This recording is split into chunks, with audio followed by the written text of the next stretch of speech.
اردن کے دارالحکومت عمان کے مشرق میں ایک قصبہ ہے جس کا نام الرجیب ہے۔ یہاں موجود ایک غار میں 7 ایسی قبریں ہیں جنہیں مسیحی اور مسلم زائرین عقیدت کے ساتھ دیکھنے جاتے ہیں۔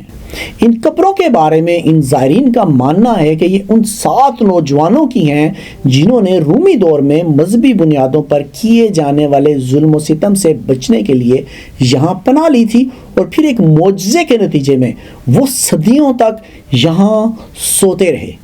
مسیحی روایات میں ان نوجوانوں کو اسی نسبت سے 7 سلیپرز یا سلیپرز آف فیسس کہا جاتا ہے، جبکہ مسلمانوں کی مذہبی کتاب قرآن میں انہیں اصحاب الکہف، اصحاب الرقیم اور اللہ کی نشانیوں میں سے ایک قرار دیا گیا ہے۔ انسائکلوپیڈیا بریٹانیکا کی مدیر ملیسا پیٹروزیلو لکھتی ہیں کہ مردوں کے زندہ ہو جانے کی تصدیق کرتا یہ واقعہ مسیحیت اور اسلام میں قرون وسطیٰ کے دوران مقبول رہا، لیکن یہ واقعہ کیا ہے اور مسلم اور مسیحی روایات میں اس کے بارے میں کیا تفصیلات فراہم کی گئی ہیں؟ واضح رہے کہ عمان کے مشرقی قصبے الرجیب کے علاوہ اصحاب کہف کے غار کا ترکی اور شام سمیت متعدد اور مقامات پر ہونے سے متعلق بھی دعویٰ کیا جاتا ہے۔ گو اصل جگہ کا حتمی تعین نہیں ہو سکا، لیکن عمان کے قریبی غار میں مقبرے اور ہوا کی نکاسی کے لیے ایک راستے کی موجودگی اس جگہ کو باقی مقامات کے مقابلے میں زیادہ سند فراہم کرتی ہے۔ مسیحی روایات کے مطابق رومی شہنشاہ ڈیسیس یہ 250 عیسوی کے دور میں جب حضرت عیسیٰ علیہ السلام کے پیروکاروں پر ظلم و ستم کیا جا رہا تھا تو 7 اور بعض روایات کے مطابق 8 مسیحی نوجوان اپنے آبائی شہر افیسس کے قریب موجود ایک غار میں چھپ گئے۔ انسائکلوپیڈیا بریٹانیکا کے مطابق اس غار کا دروازہ یا منہ بعد میں بند ہو گیا اور یہ نوجوان معجزاتی طور پر نیند میں چلے گئے۔ اس کے بعد کئی سال ایسے ہی بیت گئے اور جب رومی شہنشاہ تھیوڈوسس دوم یہ 450 سے 408 عیسوی کے درمیان کے دور میں یہ غار کھولا گیا تو یہ نوجوان نیند سے بیدار ہوئے۔ ان کی غار میں معجزاتی موجودگی اور گواہی نے شہنشاہ کو متاثر کیا، کیونکہ یہ ان کے مسیحی عقیدے کے تحت مردوں کے جی اٹھنے کی تصدیق کر رہی تھی۔ ملیسا پیٹروزیلو لکھتی ہیں کہ اپنے تجربے کی گہری معنویت بیان کرنے کے بعد یہ 7 افراد وفات پا گئے، جس پر شہنشاہ تھیوڈوسس نے ان کی باقیات کو ایک شاندار مقبرے میں محفوظ کرنے کا حکم دیا۔ پیٹروزیلو لکھتی ہیں کہ بعض محققین کے مطابق یہ روایت سب سے پہلے یونانی مصنف سیمیو میٹافورسٹس نے لکھی، جبکہ دیگر روایات میں لاطینی مصنف سینٹ گریگوری آف ٹورز اور سریانی مصنف جیکب آف سروس کی تحریریں شامل ہیں، جن سے قبطی اور جارجیائی نسخے ممکنہ طور پر اخذ کیے گئے ہیں۔ پیٹرو ڈبلیو وین ڈیر ہورسٹ اپنی کتاب pious long sleepers in Greek Jewish and Christian antiquity میں لکھتے ہیں کہ اس کہانی کا سب سے قدیم معلوم نسخہ شامی بشپ جیکب آف سروج یہ تقریباً 450 سے 521 عیسوی کی درمیان کی تحریروں میں پایا جاتا ہے۔ ان کے مطابق یہ ایک قدیم یونانی ماخذ پر مبنی ہے جو اب ناپید ہو چکا ہے۔ ایس بیئرنگ گولڈ کی کتاب curious myths of the middle age بتاتی ہے کہ جیکب آف سروج جو ایڈیسا کے ایک شاعر اور ماہر الہیات تھے، انہوں نے 7 سلیپرز یا 7 سونے والوں کے موضوع پر ایک واعظ تحریر کیا تھا جو بعد میں ایکٹا سینکٹورم نامی ایک مجلے میں شائع ہوا۔ مولانا مودودی اپنی تفسیر میں لکھتے ہیں کہ جیکب کی سریانی روایت ایک طرف ابتدائی دور کے مسلم مفسرین کو پہنچی، جسے ابن جریر طبری نے مختلف سندوں کے ساتھ اپنی تفسیر میں نقل کیا ہے، اور دوسری طرف یورپ پہنچی جہاں یونانی اور لاطینی زبانوں میں اس کے ترجمے اور خلاصے شائع ہوئے۔ ایڈورڈ گبن نے اپنی کتاب تاریخ زوال و سقوط دولت روم کے باب 33 میں 7 سونے والوں کے عنوان کے تحت ان ماخذ سے اس قصے کا جو خلاصہ دیا ہے وہ مسلم مفسرین کی روایات سے اس قدر ملتا جلتا ہے کہ دونوں قصے قریب ایک ہی ماخذ سے ماخوذ معلوم ہوتے ہیں۔ برٹش میوزیم میں ایک شامی مخطوطے میں موجود 6 صدی عیسوی کے ایک اور نسخے میں 7 کی بجائے 8 سونے والوں کا ذکر ملتا ہے۔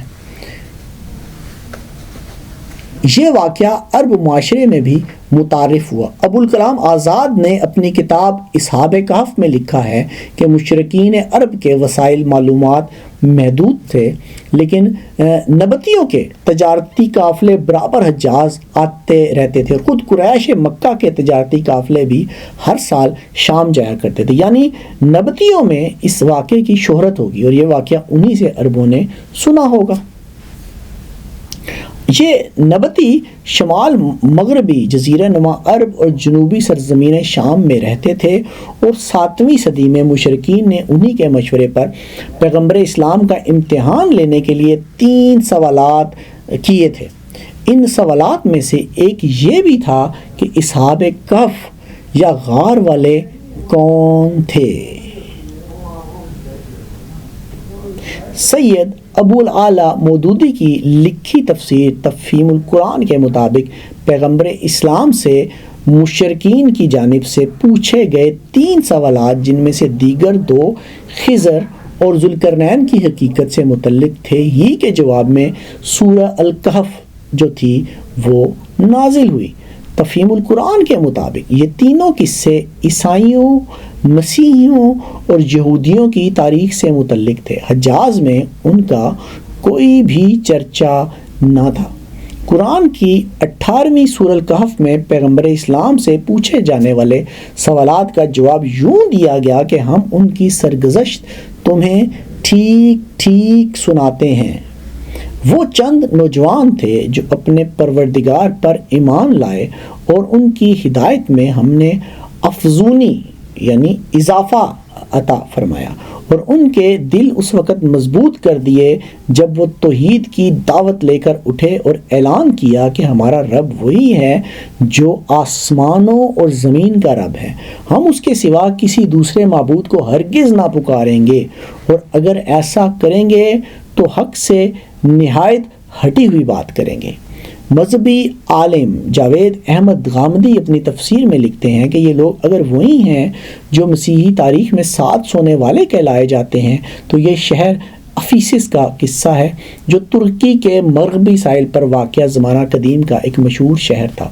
غامدی صاحب کے مطابق یہ شہر بت پرستی کا ایک بڑا مرکز تھا، اور جہاں چاند دیوی کی پرستش ہوتی تھی اور جسے ڈائنا کے نام سے موسوم کیا جاتا تھا۔ کیسر ڈیسس کی حکومت تھی جو 249 عیسوی سے 251 عیسوی تک سلطنت روما کا فرما روا رہا ہے۔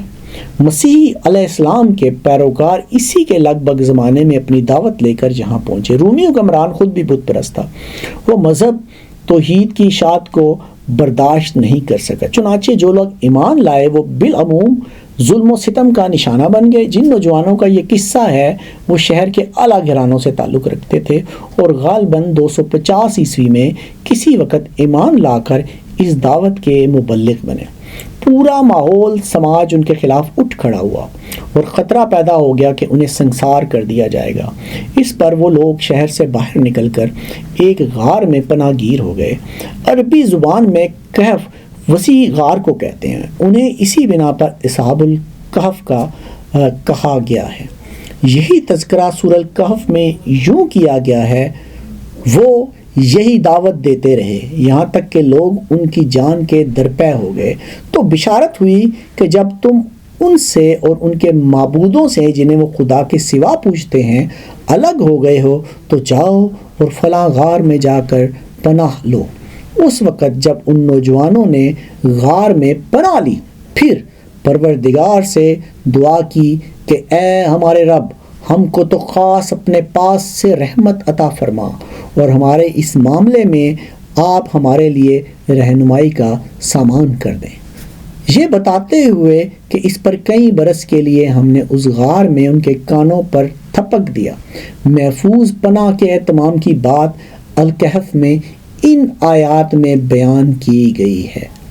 تمہارے پروردگار اپنی رحمت کا دامن تمہارے لیے پھیلا دیں گے، اور تمہارے اس معاملے میں جو کچھ تمہاری ضرورت ہے تم کو مہیا فرمائیں گے۔ تم سورج کو دیکھتے کہ جب نکلتا ہے تو ان کے غار سے دائیں جانب کو بچا رہتا ہے، اور جب ڈوبتا ہے تو ان سے بائیں جانب کو کترا جاتا ہے، اور وہ اس کے صحن میں پڑے ہیں۔ یہ اللہ کی نشانیوں میں سے ہے۔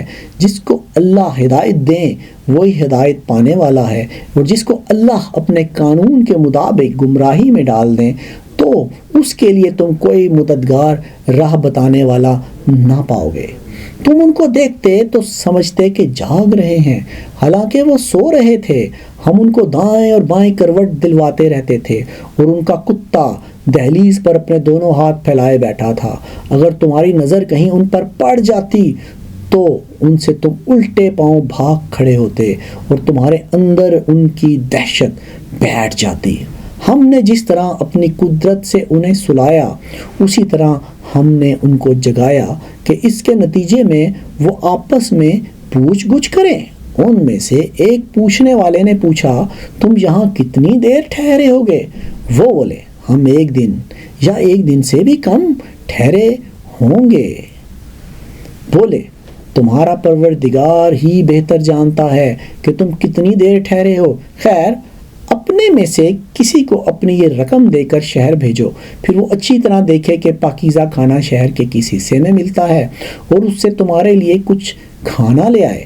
اسے چاہیے کہ وہ چپکے سے جائے اور کسی کو تمہاری خبر نہ ہونے دے، اس لیے اگر وہ تمہاری خبر پا جائیں گے تو تمہیں سنسار کر دیں گے یا اپنے دین میں لوٹا لیں گے، اور ایسا ہوا تو تم کبھی فلاح نہ پاؤ گے۔ تفسیر میں لکھا ہے کہ یہ لوگ کم و بیش 196 سال سوتے رہے، اور کیسر تھیوڈوسس ثانی کی سلطنت کے 38ویں سال 440 عیسوی یا 447 عیسوی میں بیدار ہوئے۔ اس عرصے میں مسیحی مبلغین کی کوششوں سے رومی شہنشاہ قسطنطین 272 عیسوی سے 237 عیسوی کے درمیان وہ مسیحی ہو چکا تھا، جس کے نتیجے میں ساری رومی سلطنت میں مسیحی مذہب پھیل گیا تھا۔ چنانچہ یہ لوگ بیدار ہوئے تو ہر طرف مسیحیت کا غلبہ تھا۔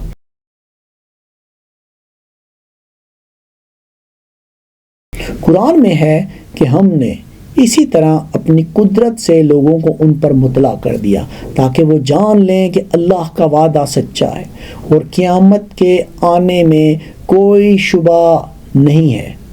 تفسیر میں لکھا ہے کہ ایسے حالات پیدا کر دیے گئے کہ لوگ ان کی طرف متوجہ ہوئے، اور تحقیق و تفتیش کے نتیجے میں کسی کو شبہ نہ رہا کہ یہ اس زمانے کے لوگ نہیں ہیں۔ مطلب یہ کہ تم آج غار سے آئے ہو؟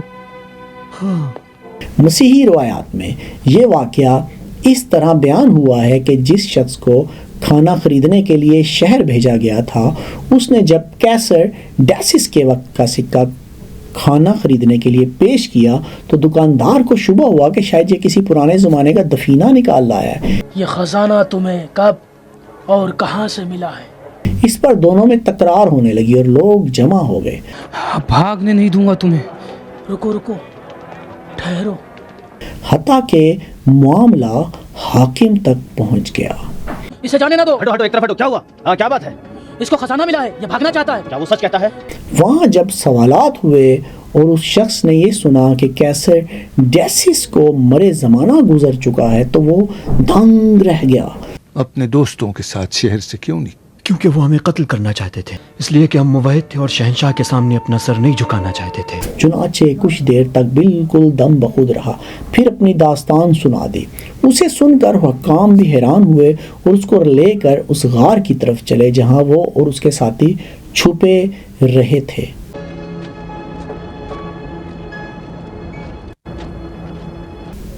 لوگوں کا ایک انبوہ کثیر یعنی ہجوم بھی ان کے ساتھ تھا۔ وہ دیکھیے، کیا کریں، باہر گھیرے میں نہیں ہے۔ وہاں پہنچ کر یہ بات پوری طرح تحقیق ہو گئی کہ یہ واقعی کیسر ڈیسس کے زمانے کے لوگ ہیں۔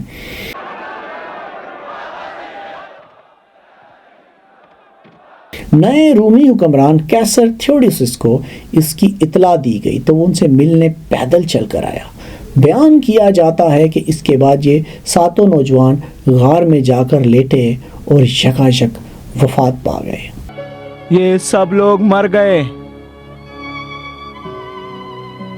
سورہ الکہف میں ہے کہ جب ان کے معاملے میں لوگ آپس میں بحث کر رہے تھے تو کچھ لوگوں نے کہا ان کے غار پر ایک عمارت بنا دو اور زیادہ تفتیش نہ کرو، ان کا پروردگار ان کے حالات کو بہتر جانتا ہے۔ اس کے برخلاف جن لوگوں کی رائے ان کے معاملے میں غالب رہی انہوں نے کہا ہم تو ان کے غار پر ایک مسجد بنائیں گے۔ غامدی لکھتے ہیں کہ عرب کے اہل کتاب انہیں اصحاب الرقیم بھی کہتے تھے۔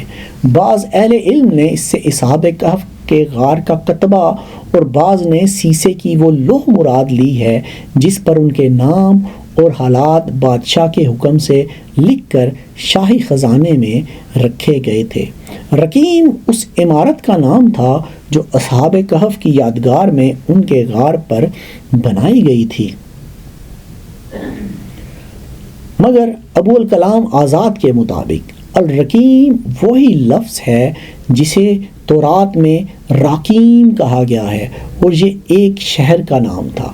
انہوں نے لکھا کہ جزیرہ نمائے سینا اور خلیج عقبہ سے سیدھے شمال کی طرف بڑھیں تو پہاڑی سلسلے متوازی شروع ہو جاتے ہیں اور سطح زمین بلندی کی طرف اٹھنے لگتی ہے۔ یہ علاقہ نبطی قبائل کا علاقہ تھا اور اس کی ایک پہاڑی سطح پر راکیم نامی شہر آباد تھا۔ دوسری صدی عیسوی میں جب رومیوں نے شام اور فلسطین کا الحاق کر لیا تو یہاں کے شہروں کی طرح راکیم نے بھی ایک رومی نو آبادیہ کی حیثیت اختیار کر لی، اور یہی زمانہ ہے جب پیڑا کے نام سے اس کی عظیم و شان مندروں اور تھیڑوں کی شہرت دور دور تک پہنچی۔ مسیحی ذرائع میں ان نوجوانوں کی تعداد پر متضاد آراء موجود ہیں، کہیں 5 تو کہیں اور کہیں 13 کہیں 7 بھی بتائی گئی ہے۔ مغربی روایات کے مطابق ان کے نام میکسیمیان، مالخوس، مارسیان، جان ڈینس، سیراپیون اور کانسٹنٹائن ہیں۔ دوسری طرف مشرقی روایت انہیں میکسیمیلیان، جیمبلوخوس، مارٹن، جان دیونیسیو، انتونیوس اور کانسٹنٹائن کے ناموں سے جانتی ہے، لیکن تبری ان کے نام یوں بتائے گئے ہیں: میکسلمینا، مسلمینا، یملیخا، مرتونس، کستونس، ویبورس، ویکرنوس، یتبیونس اور کالوش۔ قرآن میں اصحاب کہف کی تعداد کا تعین نہیں کیا گیا بلکہ صرف ان کی تعداد سے متعلق لوگوں کے اختلاف کی طرف اشارہ کیا ہے۔ قرآن کے الفاظ ہیں کہ اب یہ لوگ کہیں گے کہ وہ 3 تھے اور چوتھا ان کا کتا تھا، ان میں سے کچھ کہیں گے کہ 5 تھے اور چھٹا ان کا کتا تھا، اور کچھ کہیں گے کہ 7 تھے اور 8واں ان کا کتا تھا۔ کہہ دو میرا پروردگار بہتر جانتا ہے کہ وہ کتنے تھے، ان کو تھوڑے ہی لوگ جانتے ہیں۔